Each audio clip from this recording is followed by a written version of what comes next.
Hello, Professor Randall. This is Vera Clark performing my final exam assessment on my patient, Cole. I wanted to take a moment to thank you for creating our course online at such short notice and doing such a fantastic job, and for recording the videos of assessment the way you did. It really helped me a lot learn, and extend a thank you to your husband for being a wonderful patient as well. I really appreciate all that you've done for us in these very weird times.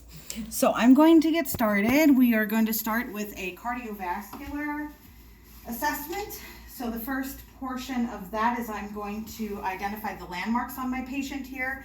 First landmark I'm going to identify is the suprasternal notch, which is going to be this hollow, kind of like a V shape that's located right above the sternum. Second is going to be the angle of Louis. So I'm going to follow the sternum right down until I feel a bony ridge, and I'm going to move directly over to identify the second rib. And right under that is going to be the second intercostal space. I'm now going to inspect for signs of cardiovascular distress. So I'm going to be asking the patient a series of questions. Cole, can you tell me if you are experiencing any chest pain? No. Are you having any trouble breathing? No. Okay. Are you having any cough? No. Fatigue? No. Let me assess your face. I don't see any cyanosis or pallor. Not seeing any edema. And Cole, can you tell me, are you waking up a lot at night to urinate? No. Okay. Next I'm going to do is observe her jugular venous distension. So if you could lay back, normally we would place the head of the bed at a 30 to 45 degree angle. So let me do this. Go ahead and go back now. Okay. And just relax. Okay, so I'm looking and observing her jugular vein. I do not see any distension present. I am now going to do the hepatojugular reflex. So if you can place your legs back completely, move this down, make sure she can see me. I am going to compress her upper right quadrant where her liver is located for 10 seconds. And I'm going to observe for a rise in her jugular vein after I release. So let me hold this for 10 seconds.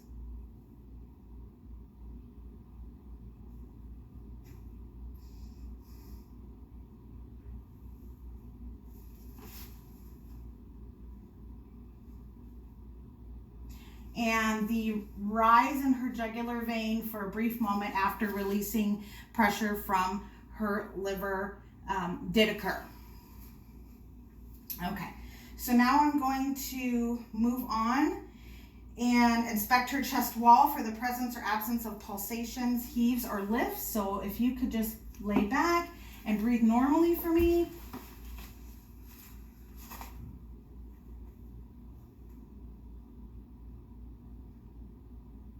I do see a little bit of a pulsation in her abdominal area, which is where her aorta is located, so that would be considered normal. I do not see any heaving or lifting of her abdomen or her thoracic cavity at all. Pulsations are visible. I'm also going to assess her mid-clavicular line here. And I am going to place 2 fingers at her apical pulse.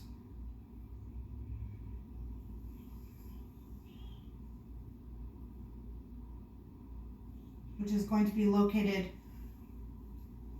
I'm going to have to get the video so she can see. Can you hold this so she can see your abdominal area? Okay, so I'm going to palpate the apical pulse.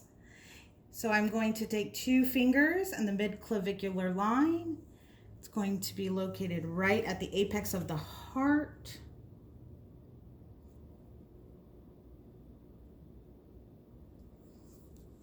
And actually need to go right under here. There we go. Okay. I feel the amplitude is a short tap, short duration, should be 1/2 of a stole. Okay. So now I'm going to palpate over the precordial area, looking for thrills using the palmar surface of my hand. So I'm going to start here with the aortic, pulmonic,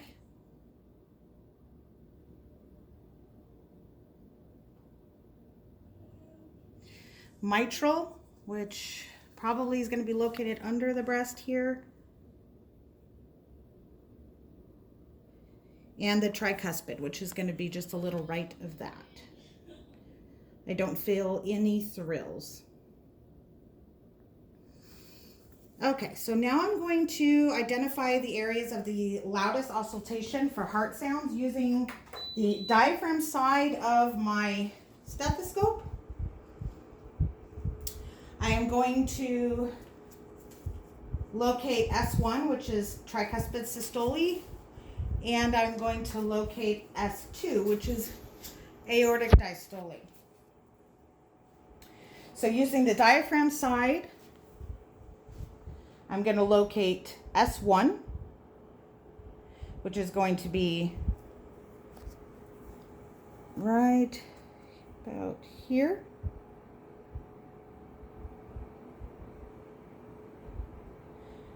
Heart sounds are normal. I hear the nice lub dub. No blowing or swishing. Normal sinus rhythm. Okay, S2 is the aortic diastole, which is going to be located up here.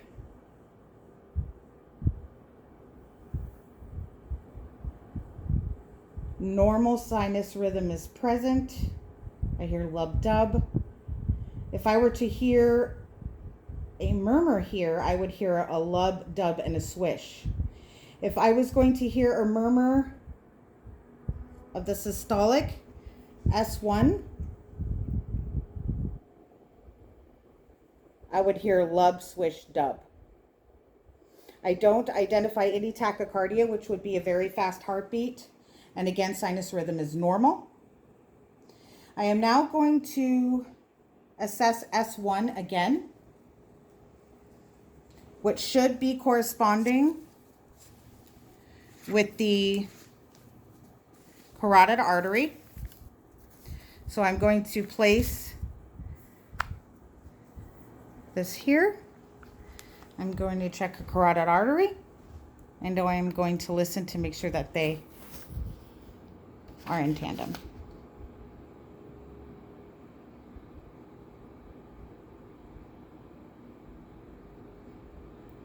And S1 does coincide with the carotid pulse. I'm now going to also take cardiac sounds over the 5 oscillatory areas using the diaphragm and the bell of my stethoscope. Starting here, I'm going to go with the aortic,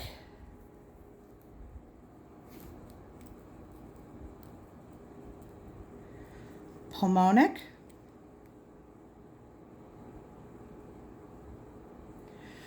Erb's point,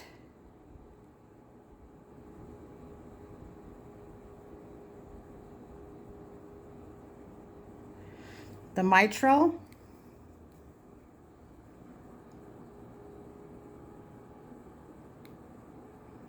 and the tricuspid. Again, I'm hearing normal sinus rhythm, no blowing or swishing, nice lub dub sound, no evidence of murmur. I am now going to auscultate these 5 areas using the bell of my stethoscope. So again, we're going to do the aortic,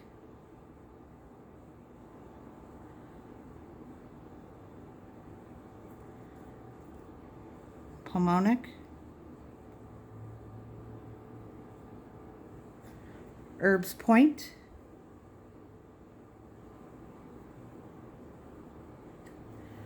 mitral,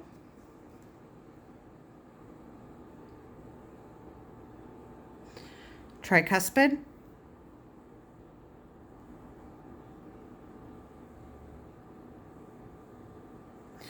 okay, and I'm now going to also take the carotid arteries for Bruit's. I'm going to use the bell of my stethoscope. I'm going to start with first the angle of the jaw,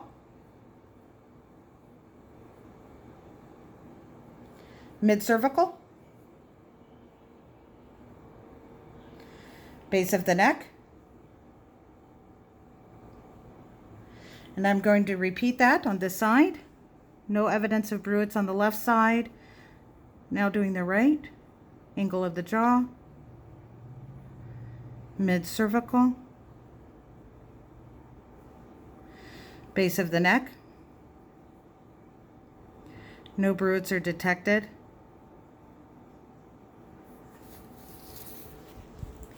Okay. Now I'm going to do an assessment of her respiratory system. So, Cole, can I have you set up? Do you want to place this back over? Yeah. Keep my shirt off. Okay. So the first thing I'm going to do is I'm going to assess for signs of respiratory distress. So I'm going to assess the patient to see if there's any flaring of the nostrils, retraction, use of axillary muscles, pallor, cyanosis. Cole, are you having any difficult speaking to me? No. Okay. Her color is good. No use of auxiliary muscles. No blue tinge to the face. No difficulty speaking. And no nasal flaring is present. So I'm now going to inspect the shape and the symmetry of the anterior chest wall. So the anterior chest wall should be 2 widths of the depth. So could you raise your arm for me? So using my hand, I'm going to place it here, measure the depth of her chest, and the width should be 2 times that, which is correct. Okay. I'm going to palpate the anterior chest wall for any masses or tenderness. So Cole, you're going to feel your chest wall. Do you feel any tenderness? No.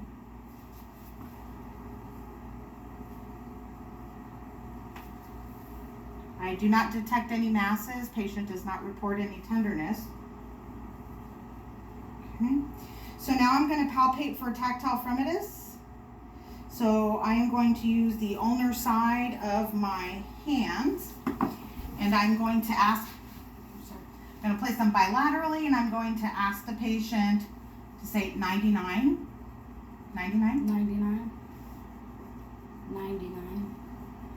99. 99. 99.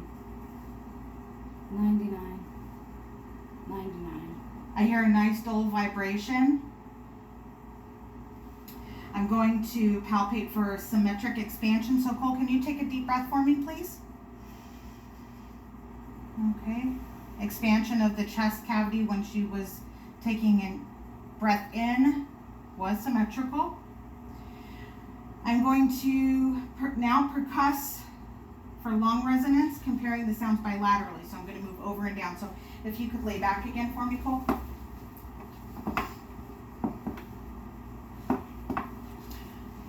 Is it okay that my legs are? Yeah, I'm going to have you hold the camera so she can see what I'm doing. Okay. Could you try doing it with just one hand? So your chest can yeah, be flat? one. Okay, perfect. So I'm going to start here, and I'm going to do the over and down, over and down. Okay. Okay, so you're going to feel me. Our professor says that this is a learned skill and it takes lots of practice.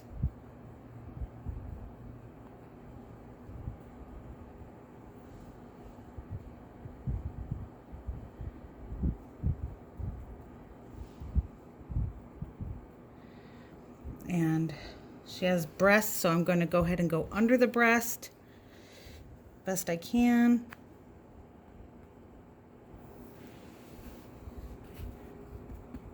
Okay.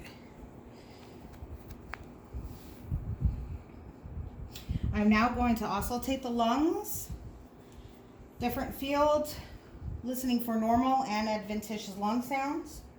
Okay, so Cole, go ahead and sit up again for me. If you could hold the camera for me, that would be great. Yes. You're doing good, thank you. Okay, first thing I'm going to do is I'm going to start here. Just go ahead and breathe normally for me.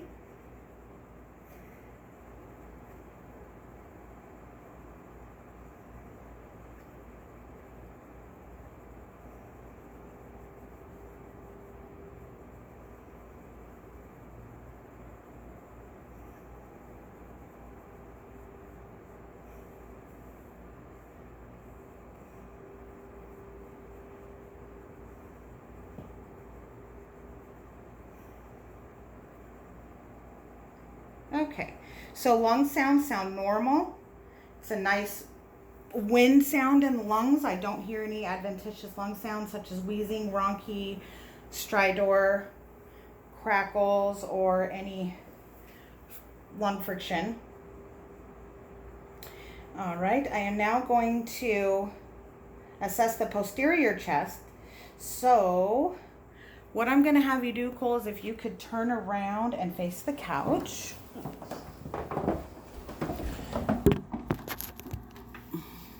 Okay, first thing I'm going to do on the posterior chest is, again, I'm going to look for any signs of distress, or respiratory stress. So I'm going to see if she's using any auxiliary muscles or accessory muscles to take any breaths. Nope. I'm going to look for pallor. Skin color looks normal. No signs of bluish tinge. Any difficulty speaking? No. Okay. So I'm going to inspect the shape and the symmetry of the chest wall. Both sides are symmetrical. The shape is the same on both sides. Everything looks within normal limits. I'm going to palpate the posterior chest wall for any masses and tenderness. Anything tender that I touch? No.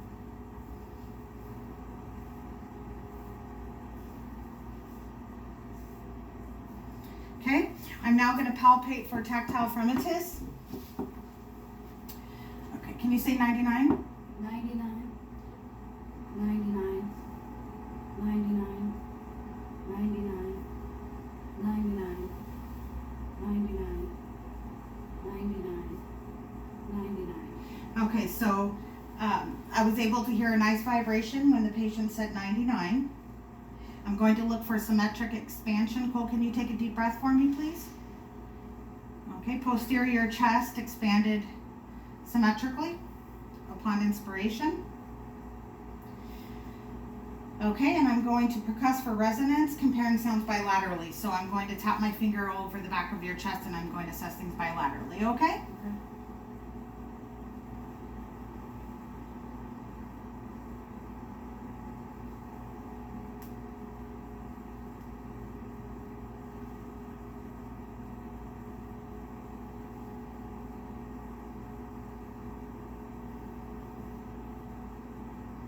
Okay, bilaterally comparing sounds, everything sounded the same on both sides. I'm going to also take the lung fields for normal sounds and adventitious sounds. I'm going to make sure that I check the right middle lobes. So Cole, I'm going to ask you to take a deep breath.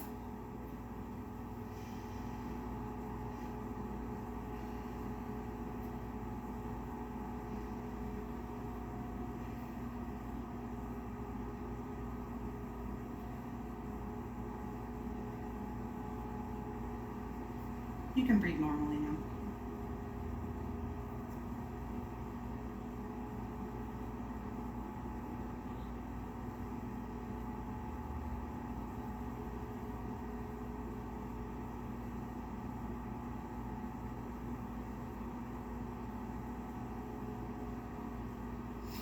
Sounds are normal. Sounds like nice wind moving through the lungs. There's no evidence of wheezing, which would be a high-pitched squeaking sound.